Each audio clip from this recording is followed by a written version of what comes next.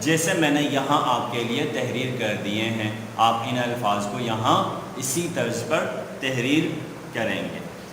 ٹھیک ہے بیٹا، یہ تو ہو گیا پاؤ اور آدھا کلو۔ اب ہم بڑھتے ہیں 3 پاؤ کی جانب۔ جی بیٹا، صفحہ نمبر 66 دوسرا پیراگراف دیکھیے، آپ کو یہاں ایک جملہ لکھا ہوا نظر آ رہا ہے، اگر 3 پاؤ ہوں تو وہ پونا بن جاتے ہیں۔ جیسا میں نے آپ کو پہلے ویڈیو کی ابتدا میں ہی بتا دیا تھا، 3 پاؤ کو اردو میں پونا کلو کہا جاتا ہے۔ ٹھیک ہے، 3 پاؤ ہوں تو وہ کیا بن جاتے ہیں؟ پونا بن جاتے ہیں۔ ٹھیک ہے، یعنی 3 پاؤ کے لیے لفظ پونا استعمال کیا جاتا ہے۔ اب یہاں دیکھیے، 1 اور 3 پاؤ، تو اسے کیا کہیں گے؟ پونا 1 کلو؟ نہیں، اسے کہیں گے پونا 2 کلو۔ ٹھیک ہے، پونا 2 کلو، کیونکہ ہمارے پاس 1 کلو تو مکمل ہے، ٹھیک ہے، اور 3 پاؤ مزید ہیں، یعنی کہ 2 کلو پورے ہونے میں 1 پاؤ کم۔ ٹھیک ہے، پونا 1 کلو تب کہا جائے گا جب 1 کلو میں 1 پاؤ کم ہو۔ ٹھیک ہے، اب آگے دیکھیے، 2 اور 3 پاؤ کا مطلب کیا ہے؟ پونے 2 کلو نہیں، بلکہ پونے 3 کلو، کیونکہ 2 کلو ہیں اور 3 پاؤ اس کے اوپر مزید ہیں۔ اسی طرح 3 اور 3 پاؤ کا مطلب کیا ہے؟ پونے 4 کلو۔ ٹھیک ہے، اب آپ سمجھ گئے ہوں گے بیٹا کہ پونے کا لفظ کس طرح استعمال کرنا ہے۔ تو اگر 4 کلو اور 3 پاؤ ہوں تو کیا کہا جائے گا؟ پونے 5 کلو۔ شاباش۔ اچھا، اگر 6 کلو اور 3 پاؤ ہوں، 6 کلو اور 3 پاؤ ہوں تو کیا کہا جائے گا؟ پونے 7 کلو۔ شاباش۔ اچھا، اگر میرے پاس 40 کلو اور 3 پاؤ ہوں تو کیا کہوں گا؟ پونے 40 کلو، ہے نا؟ پونے 40 کلو نہیں، بلکہ پونے 41 کلو۔ ٹھیک ہے، اچھا فرض کر لو کہ میرے پاس ہے 76 کلو اور 3 پاؤ، تو اب میں کیا کہوں گا؟ پونے 76 کلو۔ ٹھیک ہے نا بیٹا؟ نہیں، کیا کہیں گے؟ پونے 77 کلو۔ شاباش۔ اس طرح آپ نے ان الفاظ کو مکمل کرنا ہے جیسا آپ کو ویڈیو میں نظر آ رہا ہے۔ ٹھیک ہے بیٹا، اس طرح صفحہ نمبر 65 اور 66 مکمل ہوا۔ اب ہم مزید آگے بڑھتے ہیں، صفحہ نمبر 69 دیکھیے، صفحہ نمبر 69 پیج 69 دیکھیے، ہم ایک قاعدہ مزید پڑھنے جا رہے ہیں۔ جی بیٹا، صفحہ نمبر 69 اس وقت آپ کے سامنے ہے، نظر آ رہا ہے آپ کو؟ جی ہاں۔ اچھا بیٹا، آپ کو یاد ہوگا کہ ہم نے گزشتہ ویڈیو میں آپ کو فعل اور فاعل کے درمیان مطابقت اور یکسانیت کے حوالے سے ایک قاعدہ بتایا تھا کہ اگر فعل ایک ہوگا تو اس کا فاعل بھی ایک ہوگا، اگر فاعل زیادہ ہوں گے تو پھر فعل بھی جمع کے صیغے کے ساتھ آئے گا۔ آپ کے لیے میرے الفاظ مشکل ہو رہے ہوں گے یقیناً، کیونکہ آپ کلاس میں موجود نہیں ہیں، آپ صرف ویڈیو سے سن رہے ہیں۔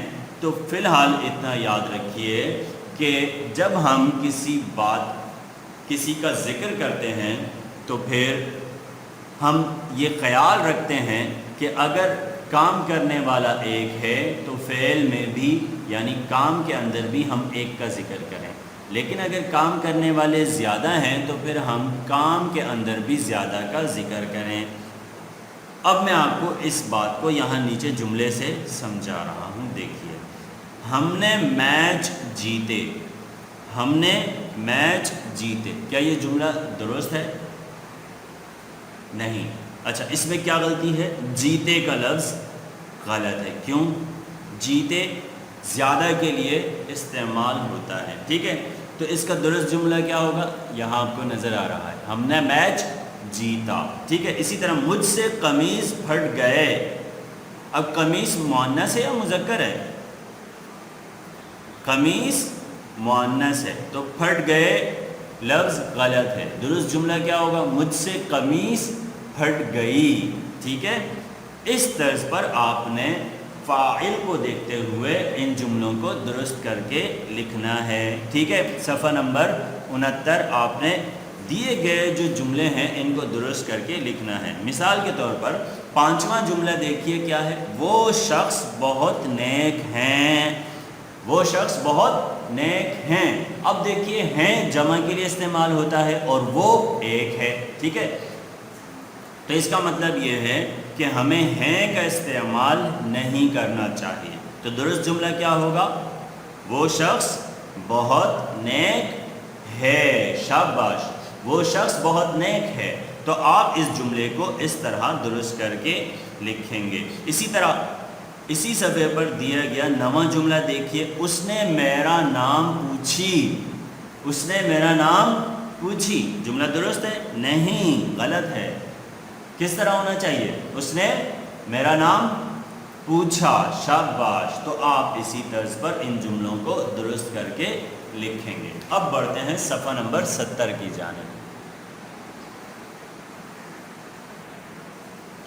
جی بیٹا, صفحہ نمبر 70 آپ کے سامنے ہے. ختمہ اور سوالیہ نشان.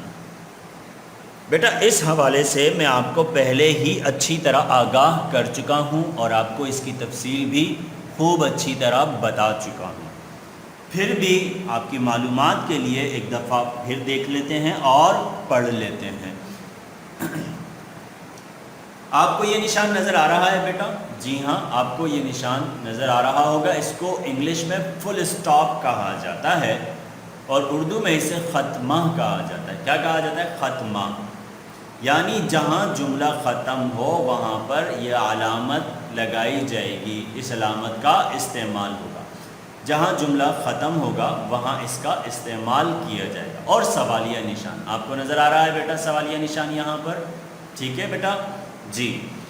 اس کو کویشچن مارک کہتے ہیں اور اس کو فل اسٹاپ کہتے ہیں انگلش میں, مگر اردو میں اس کے لیے ختمہ کا لفظ استعمال ہوتا ہے اور کویشچن مارک کے لیے سوالیہ نشان کا استعمال ہوتا ہے. اگر سادہ جملہ ہے جس میں کوئی سوال نہیں کیا جا رہا ہے, ٹھیک ہے, جس کو اقراریہ جملہ بھی کہتے ہیں اور جوابیہ جملہ بھی کہتے ہیں, ایسے جملے کے اندر ختمہ کا استعمال کیا جائے گا مگر جملہ ختم ہونے پر. ٹھیک ہے. اور اگر کوئی ایسا جملہ ہے جس میں کوئی سوال پوچھا جا رہا ہے, کیا, کیوں, کیسے, کب, کہاں, کدھر, کتنا, اس طرح کے الفاظ اس جملے کے اندر استعمال ہو رہے ہیں, تو پھر آخر میں یہ سوالیہ نشان والا جملہ استعمال کیا جائے. لیکن یاد رہے انگلش میں سوالیہ نشان اس طرز کا ہوتا ہے, مگر ہم چونکہ اردو پڑھ رہے ہیں اس لیے ہمارے لیے سوالیہ نشان اس طرز کا ہوگا, کیونکہ اردو میں تحریر دائیں جانب سے ہوتی ہے. ٹھیک ہے, اور انگلش میں تحریر بائیں جانب سے ہوتی ہے. ٹھیک ہے, اور سوالیہ نشان کا رخ ہمیشہ الٹ ہوتا ہے. ٹھیک ہے, اس کے برعکس ہوتا ہے. ٹھیک ہے, آپ اچھی طرح سمجھ چکے ہوں گے بیٹا. اب دیکھیے نیچے آپ کو مشق دی گئی ہے جس میں آپ کو چند جملے دیے گئے ہیں. پہلا جملہ دیکھیے, میں نے قرآن حفظ کر لیا. اب آپ دیکھ رہے ہیں بیٹا کہ یہ سادہ جملہ ہے جس میں کسی طرز کا کوئی سوال موجود نہیں ہے. اب اس کے آخر میں کیا علامت استعمال کی گئی ہے؟ جی ہاں, ختمہ کی علامت استعمال کی گئی ہے. جبکہ دوسرا جملہ دیکھیے, آپ کس اسکول میں پڑھاتے ہیں. ٹھیک ہے, اب دیکھیے یہاں پر سوال کیا جا رہا ہے. ٹھیک ہے, تو اس کے سامنے کون سی علامت آ رہی ہے؟ جی ہاں, سوالیہ علامت آ رہی ہے. اسی طرز پر آپ نے تمام جملوں کے آگے علامات کا استعمال کرنا ہے جیسے میں نے یہاں کر رکھا ہے. ٹھیک ہے, جو سادہ جملہ ہے اس کے آگے آپ ختمہ کا استعمال کریں گے, جو سوالیہ جملہ ہے اس کے آگے آپ سوالیہ نشان کا اضافہ کریں گے. اس طرز پر آپ نے آج کی ویڈیو میں صفحہ نمبر 65 سے لے کر صفحہ نمبر 70 تک کام کی نوعیت کو سمجھا. ٹھیک ہے, امید ہے کہ آپ بتائے گئی ہدایات کے مطابق صفحہ نمبر 70 تک تمام کام مکمل کریں گے. انشاءاللہ جلد ہی اس تمام کام کی آپ کو PDF فائل بھی دے دی جائے گی. آپ اس میں سے دیکھ کر اپنا کام درست بھی کر سکتے ہیں اور چیک بھی کر سکتے ہیں. انشاءاللہ جلد آپ سے ملاقات ہوگی. السلام علیکم ورحمۃ اللہ وبرکاتہ.